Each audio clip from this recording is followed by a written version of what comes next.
In this process, was there any point that you could pinpoint where you crossed a threshold? When did you know you entered a different world? From the moment you get off the bus at basic training, you know you've entered a completely different world. They hop on your bus, they start screaming at you. You know, you're on your way there. I remember I smoked cigarettes like a chimney before I went into the Army, right? And I remember that somebody tried to hand me some gum as I'm on this bus heading to basic training. Here's some nicotine gum, chew this. And I remember I was like, okay, yeah, I can get away with this.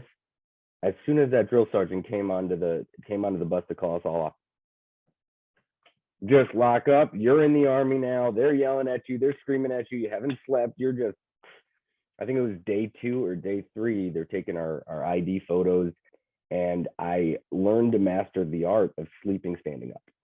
So I was there standing up for my photo, and because they just keep you up for those first, couple days through processing. They're not really smoking you. They're just tearing you down, right? And I just remember sleeping like this. And then the camera person, who's just a civilian working in the Army, calls over drill sergeants, and I have 3 of them standing right next to me.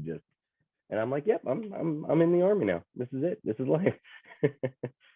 So in a sense, that was a quintessential moment, that photo. Yeah, I'll never forget it, because they locked it in. That was the first time it was personal getting yelled at by the drill sergeant.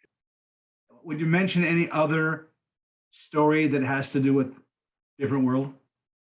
There was the Army, there was training, obviously, but then getting to Afghanistan, prepping for Afghanistan, getting to Afghanistan.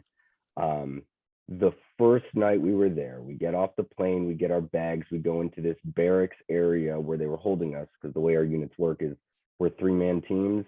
We split up all across the country, as in one team goes to one base all over, and then so we're not going to see each other the entire deployment. The rest of our unit, it's just going to be me and my 2 team members. Before that, we had I think 5 days at Bath where we were just loading up and prepping before we went off to our bases.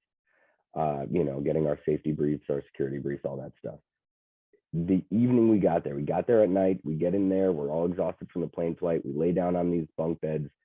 Right away, Bath took incoming that night, probably 4 hours after we all fell asleep. So that was when it was like, oh, we're here.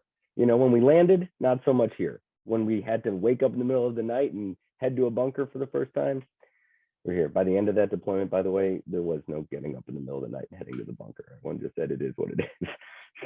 But the first night, everybody head to the bunker.